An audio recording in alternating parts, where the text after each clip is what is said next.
busy being busy and not busy delivering outcomes, then it isn't free. It does cost you. If your work can be replaced by activity, AI will replace it.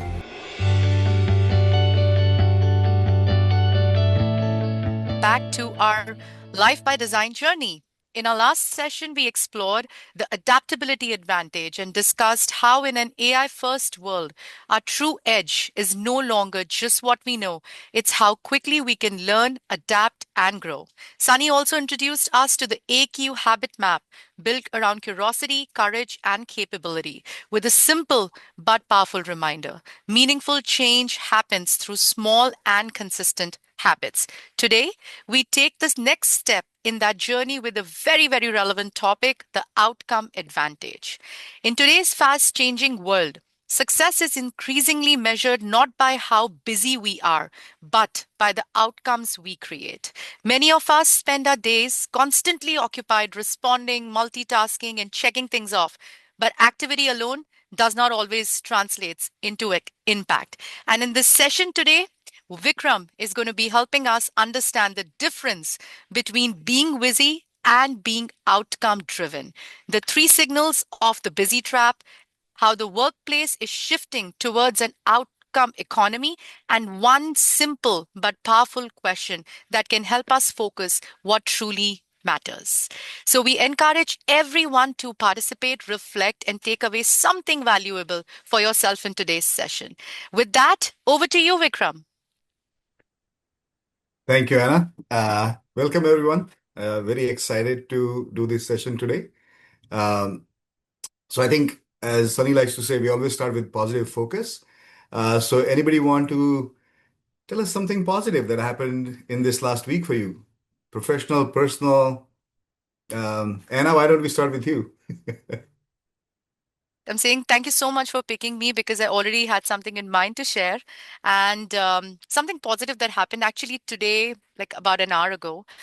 So I had to go with, I had to go with Adam here in the office to do some of my work, and we had to buy some gifts because it's Mother's Day today. So me and my team, along with Adam, we all went to this place which is close to the office. And today, for the first time in my life, in 2 years, since the time I've been, Manila, I took a jeepney ride. It's like a local ride here. The way we have, like in India, we have an auto rickshaw and stuff.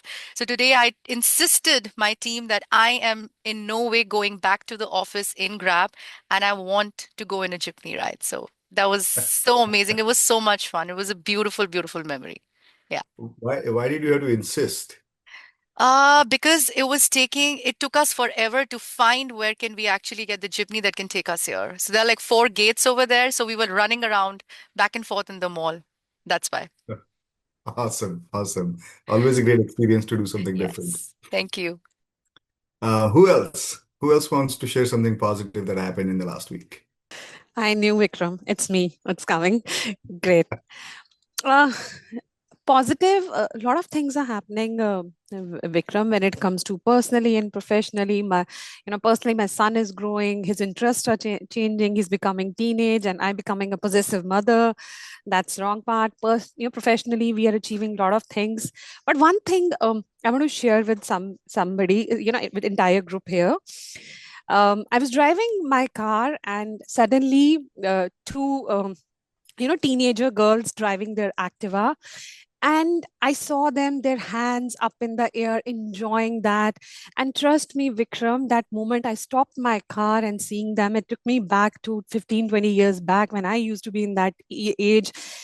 That the happiness I saw on their face, no worries, no responsibilities, just enjoying that time. Trust me, that gave me such inspiring lesson that we should never forget our childhood, inner child in us. Always we should have that energy and enjoy life like them. So that it happened 3 days back, and I was very happy seeing them, and that brought me a lot of positivity seeing those teenagers. So that was very Awesome, positive that happened with me. awesome. So is Chandigarh going to see Banmeet zooming around on an Activa soon? I can do that. I'm an active lover. I can You do should that. create a Just don't video raise your hands up. and send it to everybody. I'll do. Thank you, Yeah. Deepthi. No hands up Deepthi, in the air. I I was going will to say, do. no hands up in there, I'm please. gonna do crazy stuff. I know I can do that. I'm gonna do crazy stuff because that's in my mind. I want to repeat that answer for I'll myself. be on your back seat. I'll be the passenger I seat. would love to take you and Deepti from IT Park till my home. We'll set a time, another 20 minutes or 22 minutes. We'll drive till Mohali. That's the Perfect. target we'll take. Yes. Okay, just let the rest of the office know so they stay off the roads. But I think otherwise that should be. Great. Yeah. So one final, any volunteer, one final one for positivity? Anything, anybody who is not doing anything dangerous, like driving on an Activa with your hands up? No. Sushant, I think you're saying something, but you're on mute. I'm trying to unmute myself, especially what Banmeet said. I was just trying to gather courage. But at the same time, this is just like a personal thing. Just want to share a little bit of moment of happiness for me. My daughter, she's in class ninth in St. Anne's, Sector 32, Chandigarh, and she got selected or chosen for the deputy minister, over there. So the class Wow. 10th Wow. grades get selected for Congratulations. the captain. She got the vice captain role, and I was like very happy. So that was like Congratulations. a crowning moment for this week for me. Thank you. That's That my is school awesome. from Chandigarh, and I've done my schooling from St. Anne's, Sector Oh, 32. nice. Small world, Demi. Nice to Yes. meet you. Nice, Yeah, that nice. was it, Vikram. Thank you. Thank you, Demi. Thank you, Banmeet. Yeah, that is awesome. That is awesome. Okay. So now let me share my screen so we can start. Sunny always talks about the effort economy versus the outcome economy, and this is kind of what we are going to talk about today, right? And it has become even more important in the AI era because a lot of the activity you're doing is now going to be done by AI. So you're going to be paid for the outcomes.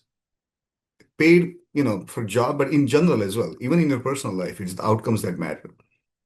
So by the end of today, you'll see the three signals that steal your week and what are the questions you ask to break free from them. We have done, adaptive. We did a session on adaptability that got you ready to change, right? Habits give you the daily reps, but none of that matters if you're changing towards the wrong thing. By the end of today, we want to make sure that you are changing towards the right things. And if you're not on that track, how to break free of that. So adaptability is the capacity to change. We talked about that. Habits, the daily reps that build adaptability. Today, we are talking about outcomes, which what you change towards. AQ, here's the trap in that, right? Basically, you can adapt, you can build habits, but if you're not moving towards the right direction, then essentially you become like a high performance machine because you build that machine, you build the adaptability, you build the habits, but now you're pointed at the wrong target. So what we want to do is use the adaptability, use the habits, and make sure that you're working towards the right outcomes and not towards the wrong things. So what most work days for people look like, right? If and again, a lot of people face this. So if this sounds like you're weak, you're not alone. For example, I was on calls and Teams all day. I have no idea what I actually finished. It seems like you did a lot, but at the end of the day, you are not really sure what you finished. My calendar is full, but I'm behind on the work that matters. I think that resonated with me sometimes because if I look at my calendar, there's meetings after meetings and things and things and things and things. But then what I really want to do, I sometimes have to go back and do the work after my work day is done. So that personally resonated with me a lot.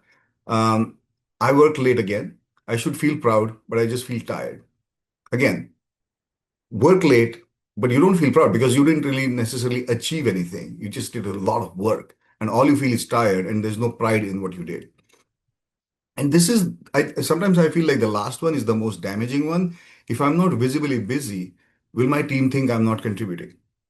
And in my personal experience working in multiple companies in the past, a lot of times the appearance of being busy was more important than actually getting work done. So for example, coming before the manager does, coming in early, staying late. Oh, everybody talks about, oh, how I stay late. I was so busy. I was here till 9 a.m., sorry, 9 p.m., whatever that might be. But then during the day, a lot of people would basically not be working. They would be chit-chatting, they're out having tea, long lunches, evening again, go for tea. But the idea was, and sometimes in companies, even that's what as a manager, that's what people are looking at. Like, hey, is somebody here rather than in somebody actually getting stuff done? And from a culture perspective, that's a really wrong signal a manager sends, is basically saying, is somebody here after hours versus did that person actually get something done? So if you're a manager, if you are thinking about how you evaluate people, not consciously, sometimes this is subconscious, right? But you ask that question. Are you evaluating your people based on how long they're here, or are you evaluating people based on how they are actually contributing? Think about that part. And it's very natural to kind of start thinking about the effort as being the outcome, which it should never be, because that sets the wrong tone. And sometimes that actually will take your people who are delivering outcomes and make them not want to be part of your team. Just because you're busy doesn't mean you're creating value. Busy is what you did, value is what changed because you did it. And today, I mean, we are going to ask ourselves some questions. So I want people to be very introspective and honest, at least to yourself. Because when these questions get asked, you have to be honest, because if you don't acknowledge where you are, it's very difficult to make progress, right? So just because you're busy doesn't mean you're creating value. Busy is what you did, value is what changed because of what you did. Two completely different things. And a lot of us have been confusing them for years, maybe because of the way the culture was where we kind of started working.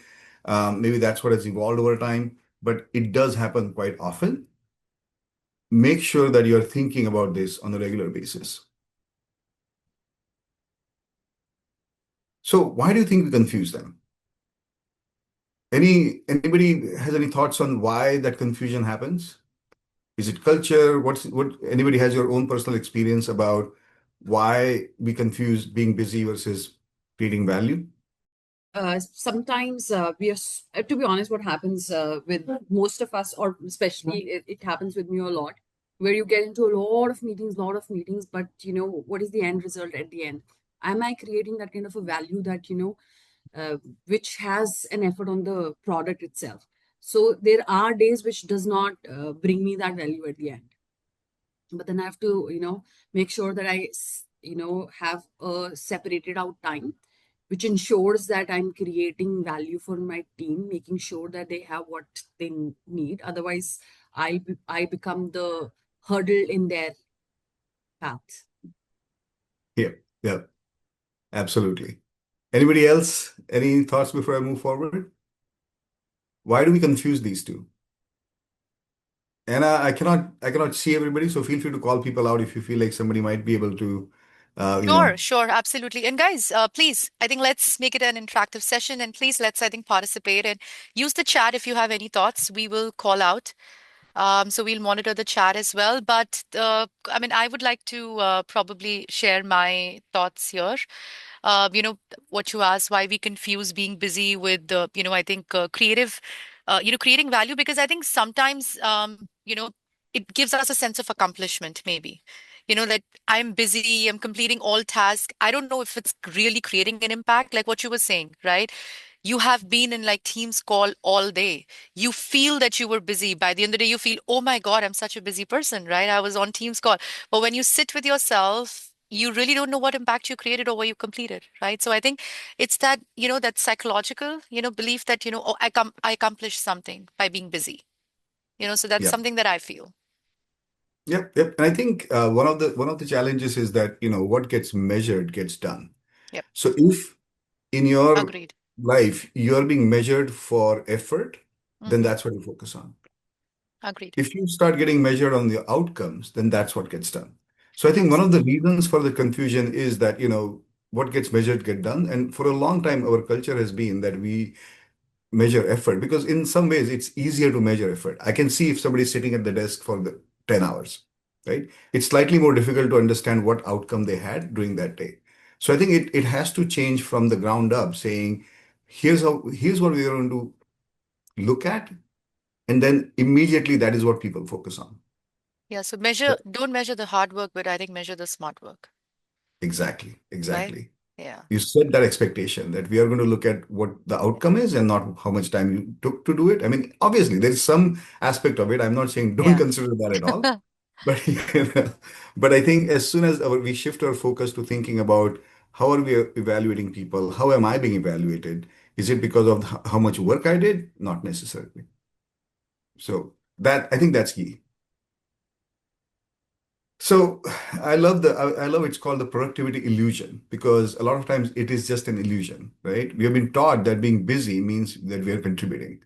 And if I'm busy, I must be extremely valuable. And I think I mean, finally, that's what we are working towards. Everybody wants to be valuable. Everybody wants to feel like they are contributing. And if the expectation is if I'm busy, I must be valuable, then, all busy proves is that you showed up, which is important, but it's necessary but not sufficient, right? You have to show up, obviously, but that's not enough.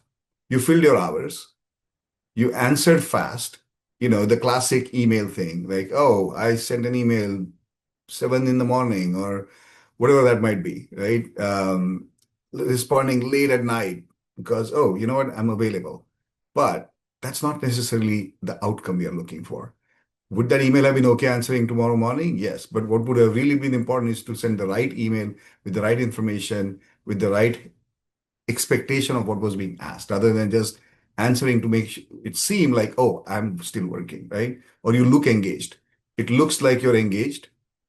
What it doesn't prove, all of these things, what they don't prove is that you actually moved the needle. You made a difference. You created value.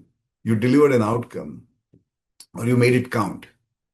Busy is what you did. Outcomes are what changed because of what you did, right? And I think this is one of those places where it's really important to understand your unique ability. Because if you are working on something which fits your unique ability, then it becomes easier to provide outcomes. Otherwise, a lot of times, if you're doing something that is not your unique ability, you end up doing a lot of work, a lot of busy work, without getting the outcome that you actually needed. So I do think that, the closer you move towards utilizing your unique ability, the more you become outcome focused because in many ways, outcomes become easier to deliver as well. And there is a reason why this matters more now than ever before. Over time, as we have evolved, work has evolved. Even in the last 50 years, we have gone through so many changes, right? And now it's become even more important because the effort economy has now moved to an outcome economy, and there is directly AI is doing a lot of things. For hundreds of years, work was effort-based. Hours, tasks, replies, meetings, all inputs. But the new economy doesn't pay you for your inputs. It pays you for outputs. Outcome shipped, problem solved, decisions made, help given. You will not be paid for your time. You will be valued for your outcomes. Any Anybody has any personal experience of has anybody gone through this transition of basically saying, hey, you know what? This is an outcome I delivered versus this is the work that I've done. Or a manager or leader here who has basically gone through and said, I'm going to look at outcomes rather than the effort.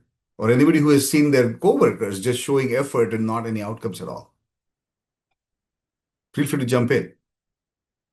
And Anna, feel free to call people out if you if you can. I see. I love to do that. But yeah, I mean, Nina, can you please put the question in the chat for everyone? So Vikram, if you can just repeat the question, Yeah, or just put it in the chat.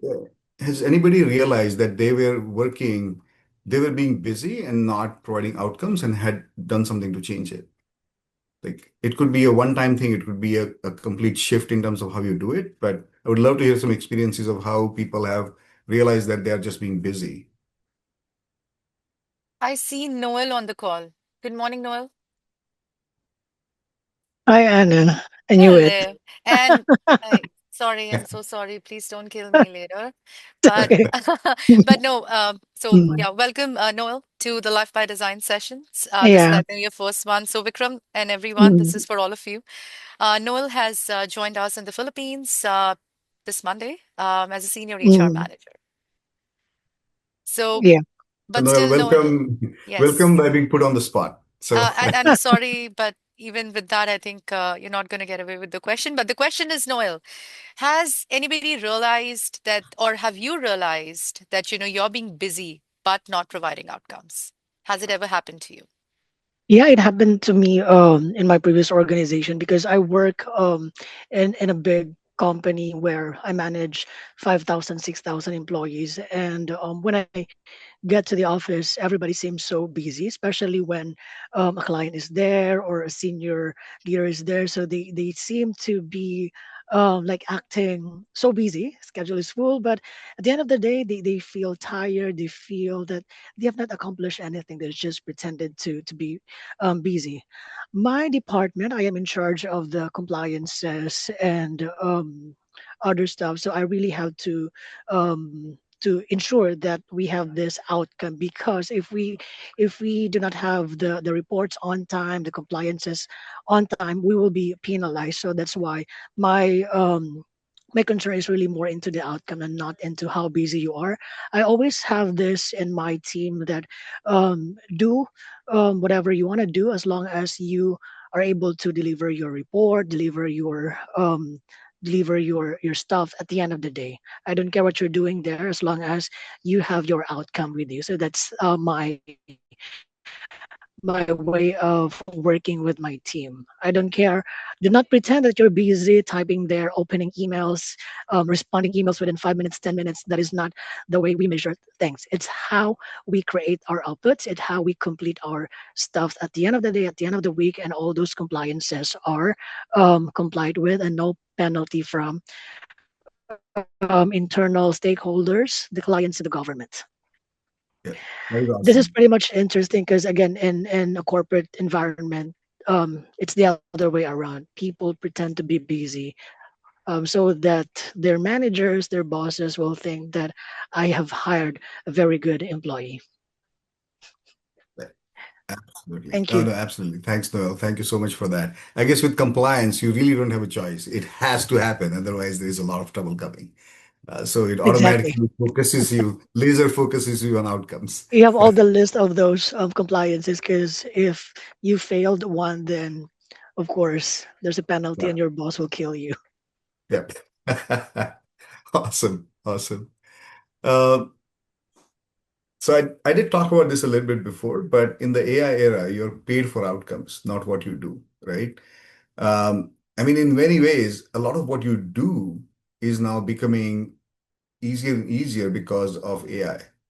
AI does the doing, if I can call it that, right? It does the doing. AI writes the email, AI summarizes the meeting, AI builds the deck. What's left that you do is the outcome, the judgment, the decision, the thing that actually moves the work forward. If your job is just doing, AI can do a lot of that, right? If your job is delivering outcomes, then AI becomes your superpower. I think I'm going to repeat this again. If your job is just doing, then AI is coming for it. If your job is delivering outcomes, then AI becomes your superpower because AI allows you to deliver outcomes a lot faster. And I mean, we've all been through this, right? We are going through this AI journey in this company a lot faster than other companies. And AI does become a superpower in your hands if you know how to use it and what the outcome needs to be. Otherwise, AI is pretty much useless because you're not leveraging it. And leveraging it means using it to drive outcomes.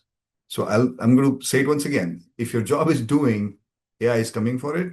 If your job is delivering outcomes, AI is your superpower. And I think that's the mantra we need to kind of use as we drive AI, utilization through this company, is to understand that if you want to deliver outcomes, then AI is your superpower. It will make everything faster for you. It will give you the right options. It will do the analysis for you, but you have to still deliver the outcome. AI cannot deliver the outcome. It needs it needs the decision, the judgment, the things that actually need to happen. AI needs you to deliver that to it, then it delivers the outcome for you. And there is a cost to the busy trap. If you are basically in the busy trap where you're busy being busy and not busy delivering outcomes, then it isn't free. It does cost you slowly, every day, every week. Your career stalls because promotions follow outcomes. Hours don't get noticed in the long term, results do. Extremely important in your career. Your life shrinks because you do end up, as part of being busy and part of maybe sometimes even showing you're busy, they steal your hours away from your family. Yes, your manager, I mean, again, I'll go back to my experience in the past. People, would kind of stay in the office for long hours, sometimes not doing anything really important. But what that did do was that the hours that they spent in the office trying to impress people were hours they were not spending with their family. They were hours they were not spending on their health, even relaxing, right? Your brain needs the relaxation. Um, you have to figure out what matters most. And believe me, if you really think about it, being in the office for 8 hours just to impress somebody is not what matters most. It is not even in the top five, right? Top 10 even. But a lot of people end up doing that, and your life shrinks. I love how that is phrased, right? Your life shrinks because your life that you live outside of what you're working is basically now compacted into very small hours because you're trying to be busy at work doing nothing or delivering nothing. And AI passes you by. Because, as I said, if your work can be replaced by activity, AI will replace it. So the real cost of busy is in the hours. It's the future you trade for them. Every hour you spend just trying to be busy and not delivering outcomes is hours you could be doing something different, whether it's learning, whether it's spending time with your family, whether it's for your own health. You are trading your future for just being busy.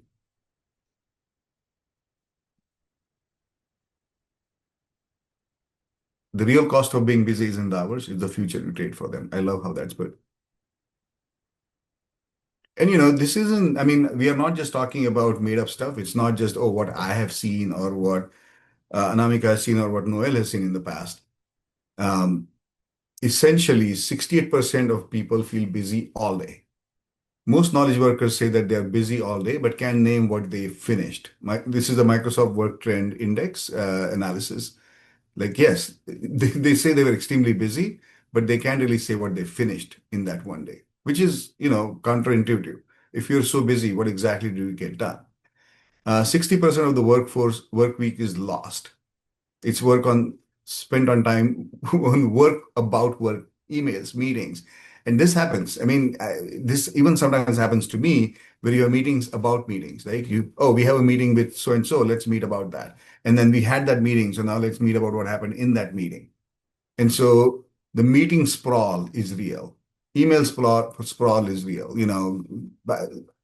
Multiple emails going back and forth, not really achieving anything. Status updates that nobody reads, but not the actual work itself. So this is some from an analysis done by Asana, which is a project management tool. And then 5x is the outcome gap. Top performers using AI deliver 5 times the output of their peers by focusing on outcomes and not activity. And again, AI is your superpower if you're focused on delivering outcomes. It does make everything faster.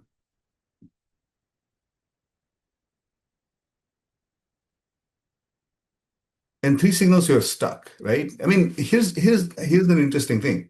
You don't necessarily go in thinking you're going to be in a busy mode, but you slowly kind of sink into it because sometimes because of the culture around you, sometimes because that becomes easier, right? So you don't necessarily, nobody's going into their job thinking, oh, I'm just going to be busy and not deliver any outcomes. Very few people. I mean, I know some people who were like, I'm just going to coast until somebody notices I'm not doing anything. You always have that, some people like that. But that's very few people go into their work, into their life thinking, I'm just going to be busy and I'm not really going to deliver anything. Nobody does that, right? Everybody wants to be useful. Everybody wants to kind of deliver stuff. But over time, we get into the reactive mode. We start confusing responsiveness with value. We confuse meeting presence with impact. Like being in a meeting is not the same as having an impact in the meeting. If you are in the meeting without any impact, start dropping out. Just be like, hey, I don't think I'm useful in this. Let me know if you need something from me. Drop. And effort pride. You confuse exhaustion with contribution. The more exhausted you feel at the end of the day, more you feel useful, which is not necessarily that there's no correlation between those two. You could be exhausted doing busy work and not really have any contribution to the general company. But again, I said that in the beginning of this call, awareness is the first move. You cannot fix what you cannot see. So let's break each one of those down, right? Let's ask them. And again, um, you know, so again, reactive mode, that's a signal first signal. When you spend the day answering, your work is set by other people. So instead of you driving your day, instead of you setting your priorities, saying, hey, by end of this day, I want to get these things done and assigning some time for that.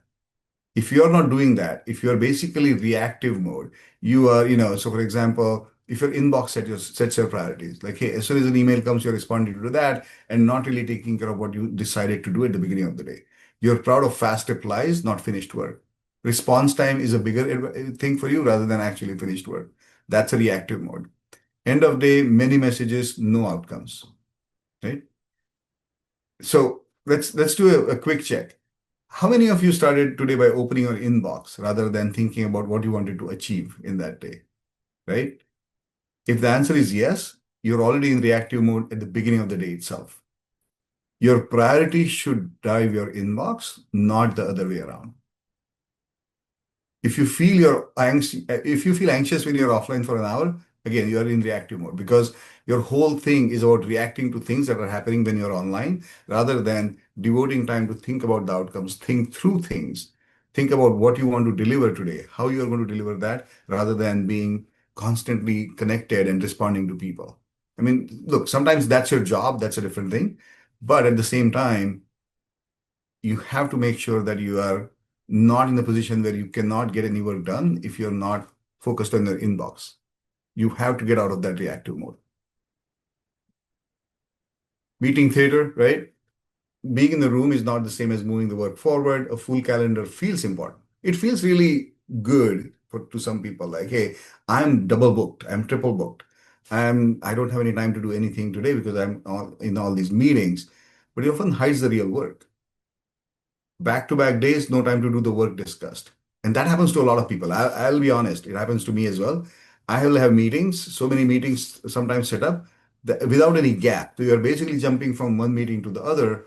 And what that does is you end up having no time to actually get anything done. So you're a meeting where you discuss what needed to get done. And then before you can do that, you're in the next meeting and the next.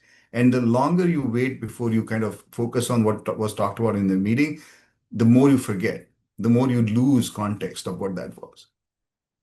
Or you attend meetings without a clear contribution. You just get invited to a meeting, you go in, and then that meeting happens. You didn't really contribute anything.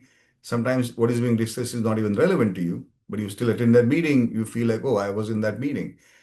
Decisions get made later or more meetings. So I think one of the challenges we face, and even today I face that, it's something that almost everybody I know struggles with, is having meetings where there are no decisions get made, right? You discuss a bunch of things and the outcome is, okay, we need another meeting now to talk about this. So that is something that is meeting theater. There's a lot of talk, but no action. And you measure your day by how full it looked. Like at the end of the day, you're like, oh my God, no space in the calendar. Okay, that's not necessarily a good thing. And the sooner you realize that, the sooner you kind of move out from this reactive mode. And then finally, effort pride. When tired becomes the proof you're doing good work. We are not, everybody on this call is not in the manual labor economy, right? We are knowledge workers. So for us, tired is not necessarily good. The whole point of being a knowledge worker is that we have enough knowledge to get outcomes without having to physically be tired. Like, oh my God, that's not the goal. If you're a knowledge worker, you should not feel tired at the end of the day. I mean, again, I'm not saying, but not because of the work, just the work you did. You should feel tired because the outcome took the effort that you wanted. Hard work feels noble, smart work delivers, right? Spot it when you measure success in hours, not outcomes. Working late is doing your job well. We already talked about that. Your exhaustion like a badge. You haven't asked, was any of that the right work? Effort is the input, outcomes are the output. What we want to measure is the output, not the input. Input only matters if we get the right outputs out of that. Where are your hours going? Low payoff activities, right? Email back and forth, status meetings without decisions, manual work AI could do in seconds. I think that is key. You should always be asking, is this something AI could do faster for me? Redo what was clarified up front. I think this is the other side of, meetings and quick decisions. Like just don't take decisions without doing the right work. You still want to do the right work. You want to make sure everybody's clear about what needs to be done because you don't want to do something, come back, and then have to redo it because you did not get it right the first time. So that is a low payoff activity. Even if you make a decision, it can be a low payoff activity because you did not put the right effort into making that decision. What are the high payoff activities? Solving a customer or business problem, deep work on the highest impact project. I think this is something that a lot of people miss is instead of being in meetings and doing busy work, spend some time doing deep work on the highest impact project. Like disconnect from the net, from your screen and just think about what is the outcome? What do I need to do? Deep work is important. If you don't do that, you end up going back to the last item in lower payoff activities, which is you did not do the deep work, and now you're redoing what was clarified up front because you didn't know exactly what needed to be done.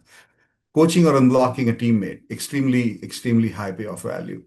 Building a system that prevents future busy work, like everybody who's using AI in different ways, extremely important to do that. Every hour spent on low payoff is an hour stolen from outcomes. Love that line. So now we are going to rate yourself. Again, be introspective, be really honest. Think about where you really are and not where you want to be. So the first question is, how much of my day is set by other people? So it's one is rarely, two is sometimes, three half my week, four most of my week, and five every day. Your highest score out of these three is going to be your biggest opportunity to reclaim hours this week. So let's do that as an exercise. Everybody put in how many hours, how much of your day is set by other people? Is it half my week, sometimes, most of my week? And if anybody wants to talk about how that happens, happy to hear that because I think it's also understanding the process of how this happens is also just as important as rating yourself. So let's take a couple of minutes and just put in chat what your number looks like for your reactive mode. Okay, let's give 60 seconds, Vikram. Yep. Thank Okay, you. I'll start the timer. 60 seconds. And we can all put in the chat if we are comfortable Yeah. with how do we want to rate ourselves for the reactive mode, meeting theater, and effort pride. Feel free to use the chat if you're comfortable. Yeah. And be honest, and there's no judgment here, right? Yes, absolutely. It's judgment-free zone. As a good team should be able to talk about these things internally and be like, hey, yes, you know what, this is what's happening to me, because then you can get help from other people. And you sometimes do need help from other people in these kind of things to be able to make a difference.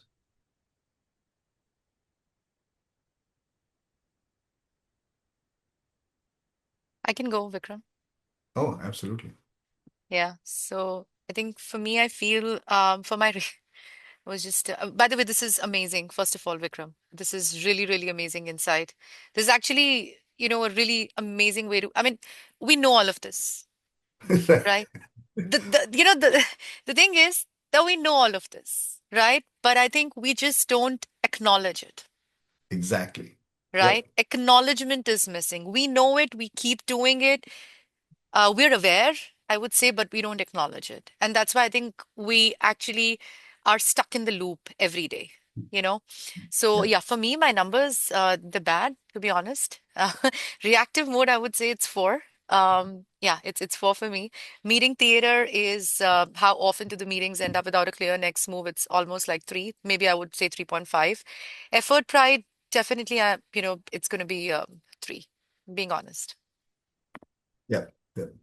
Yeah, I mean, I had to do some hard thinking about this as well, and I was similar, right? Because if you really think about it, it ends up being something like three. My number was three for reactive meeting theater. Sometimes it's even a four because I'm in meetings where sometimes I realize I'm not having an impact. And one of my decisions I made was to just be like, hey, if I feel in the first 3 minutes of a meeting that I'm not going to be able to contribute, just drop. There's Hmm. other more important stuff that can drive outcomes for me. So definitely, it was really, really interesting for me to kind of think through this. And as you said, was it something I did not know? You kind of have an undercurrent of that, right? But putting a Hmm. number to it and being honest about it immediately kind of has a different impact on you than just kind of knowing something that, oh, this might be happening for me. Agree. Um, Agree. And it is so and relatable. yeah, I think is Ankur on? I would love to hear his thoughts. Ankur has done it all, seen it all, Lived it all, maybe. lived it all as well. Yeah, Lived it absolutely. all. Hey, awesome Ankur, good morning. Good morning. Good morning, everybody. Well, this is great content, Vikram. First of all, this is amazing, like Anna mentioned. But again, I would second every single bit of the word that she has said. Um, and just being vulnerable. And I just want to come out and open and say that this is so relatable that no matter at what position, at what work, no matter big or small, you will fall prey to all this. The urgent would take the precedence over important, and urgent things would Yeah. come in, which is the reactive mode. And I would say that how much of my day is set by others. So sometimes now, after doing all that and just scheduling and keeping my day and my calendar is open, so people can say that there is a focus time, there is some time in the morning for the huddle. So that's how, but it's not that easy. Good morning. That's not easy. So reactive mode still, sometimes I fall prey to that urgent things. Meeting theater, again, sometimes a lot of meetings now are nines or tens in L10, the EOS system, but still, it is still there. It's just like the habit. A bit remains, even the H is gone. So that's there. And effort pride, yeah, half of my week. I would be vulnerable and would say this that yes, even today when I spend 10 hours, 12 hours, I say that, what did I accomplish? But yes, I worked hard. So I, I fall prey to that. So being very honest, effort pride is, how often do I judge my day by hours, not outcomes? Half of my week. Thank you. Thanks, Ankur. Thanks for your insight. Um, is Natalie on? I would love to hear her thoughts. Yep, I'm here as well, and I was just laughing because like just whenever you're in a client facing role, like it does end up being super reactive, and even if you come Mhm. in the morning, you can be like, oh, these are things I'm going to get done today, but then problems arise. So definitely my day being set by other people. Yeah, definitely most of my week for sure. Meeting theater, yeah, I do realize that as well. Like if I have a ton of meetings that day, normally there are outcomes like that. There's next steps that are coming from those meetings, which is good. So, but you do get put into a lot of meetings as well. So three for that one. And then how often do I judge my day by the hours, not the outcome? Um, probably. I mean, when it's our revenue's my outcome, so it's there and we're hitting our target. So maybe I'll be a little easier on myself, but yeah, I'll do a three for that one.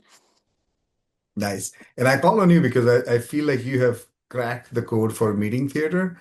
I'll go to meetings where Natalie is invited and she just sends her fireflies. She's like, let me know if you need me. Otherwise, I'm just going to record the meeting and I I'll run did it good. through AI. I've gotten really good with boundaries. Yeah, I have gotten pretty Yes. good with boundaries. Like I ask who's gonna be there. Like I'm like, are they gonna be able to? And it's like, how much is my presence needed, really? And yeah. But I get Yeah. FOMO sometimes if I leave myself. Just so you guys know, I do get FOMO if I'm not there. Yeah, I know. But at the same time, I feel like you get a lot more Yeah. done most probably because you're not just sitting in the meeting. And if you're not needed, you do those send fireflies. And I have a feeling that you kind of go at the end of the day, just put it in AI and be like, is there anything I need to work on?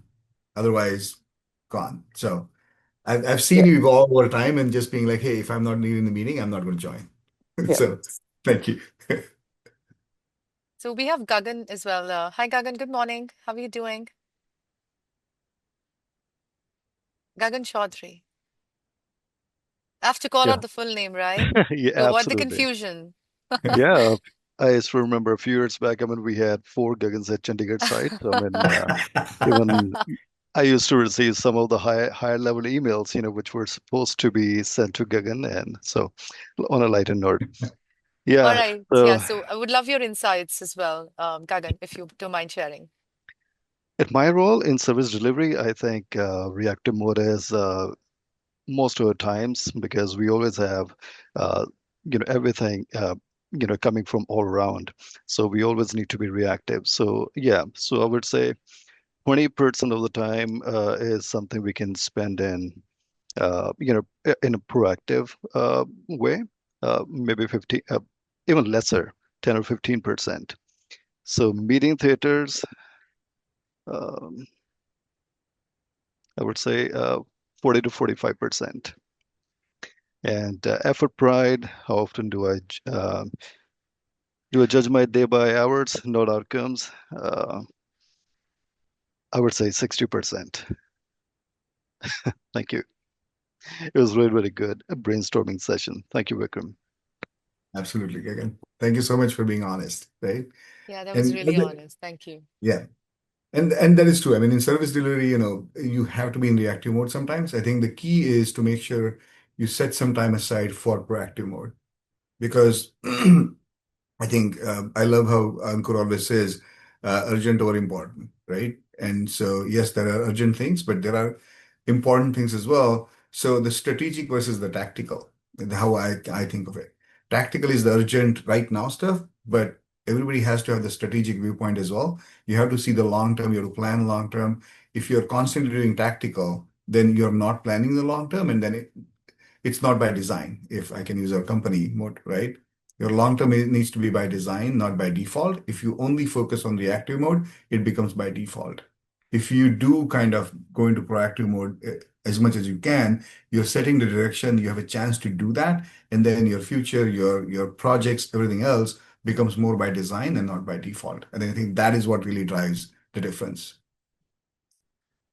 And so at the end of the day, here's what it is, right? You start with one question. Before you do anything, is this busy or is it an outcome?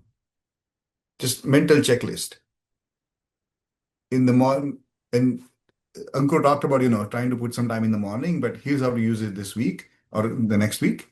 In the morning, pick one or three outcomes you owe today. And if you're in service delivery, it could be something like, hey, you know what, you need to do X, Y, or Z, or whatever that might be, right? That is not just talking to people or responding to emails, something that you are driving and not responding to. Pick one to three outcomes you owe today. Middle of the day, ask, pause, ask, am I working on the outcome? Will I get the outcome I owed myself today done? Or am I in the busy zone, not really getting that outcome done?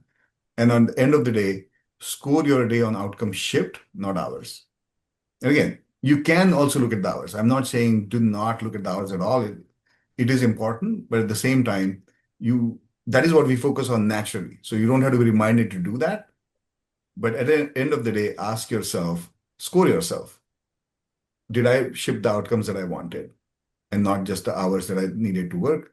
That one question, when asked daily, builds an outcome identity. It's a small shift in terms of, hey, I just have to follow these three steps. But I think in terms of how you think about things, how you analyze yourself, it is a major shift. And that is what is important. That is what is going to drive you towards being an outcome-oriented person and not an effort economy person. And here's what becomes possible, right? Why are we doing this? Your day, you have fewer hours, more output potentially, your clearer priorities, and priorities are extremely important. But now this allows you to be very focused on what are my priorities? What is your energy at the end of the day? If you feel proud that, hey, I delivered what I needed to, it changes how you look at even the effort you put in during that day as well. Your career, you become known for outcomes, not hours. And obviously, if you become known for outcomes, your promotions follow, your work compounds. Your life, real time off the clock. Again, being busy for 10 hours is not as great as being busy for 8 hours, getting stuff done, and then spending those 2 hours doing what you really wanted to do outside of work. You get pride in what you shipped, not just in the fact that how long you hours. And energy is what matters most. You get the energy to do other things because you're the time and the pride. It's a combination. You're not wasting time trying to do effort economy stuff, At the same time, when you stop working, you feel pride in what you delivered, and that changes the energy for the rest of the day for you as well. Outcomes are the new currency. Spend your hours on what creates them. That is what's going to drive your life forward. When you when you produce outcomes, you become the person your future is waiting for. Promotions follow outcomes, freedom follows outcomes, and pride follows outcomes. So that is it for me, guys. And we have Sunny on the call. Oh, Good Awesome. morning, Sunny. good morning, Good sir. morning. Good morning, everyone. Good morning. Okay. Great job there, Vikram. Thank Can you, we Sunny. give a lot of love to Vikram, guys, for bringing attention on outcomes? Awesome. Awesome. Okay. Let's pick one or two people, especially with the cameras off. Anyone with the camera off, your biggest takeaway? Sunny, everybody's turned their cameras to Sunny. Immediately, everybody's time has turned off. Immediately. You see, That's an amazing trick, Sunny. okay, so what's your biggest takeaway?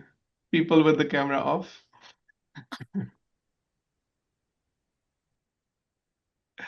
Anyone?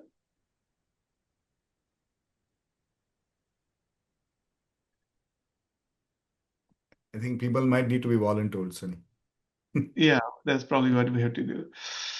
Okay, let's see. Nina, what's your biggest takeaway, Nina? Hi, Sunny. Good morning. Good morning, Good everyone. morning. So, I really love this session because it really talks about, the value that you create with your outcome as well. And that just because you're busy, it doesn't really necessarily mean that you actually did what you're supposed to do. So, I think it's a lot of reflection as well going on, of course. So, yeah, I really like that.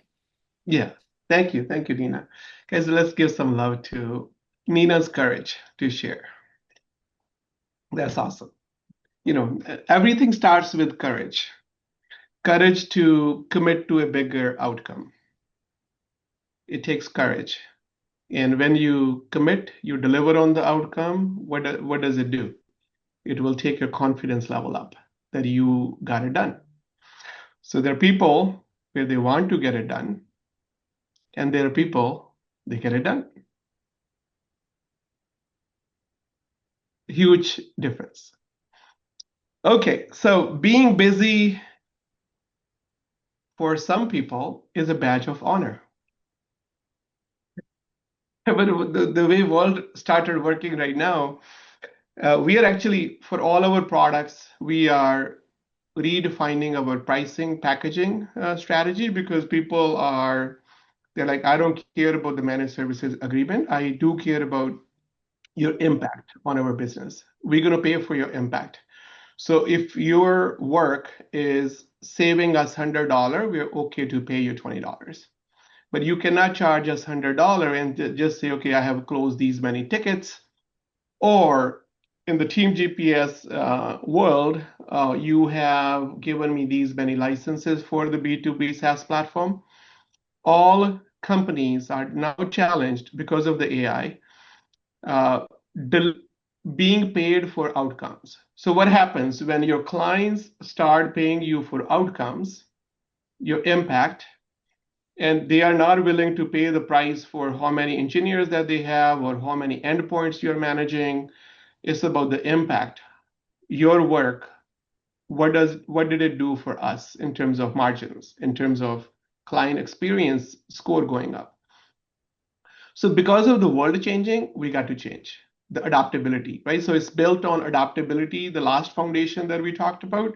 Why the pace, the AQ needs to change for all of us because the market is driving this change.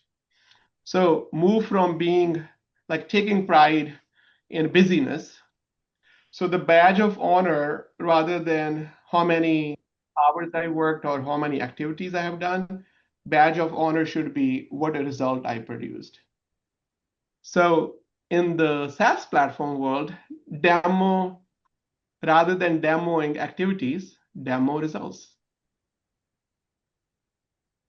What does it mean?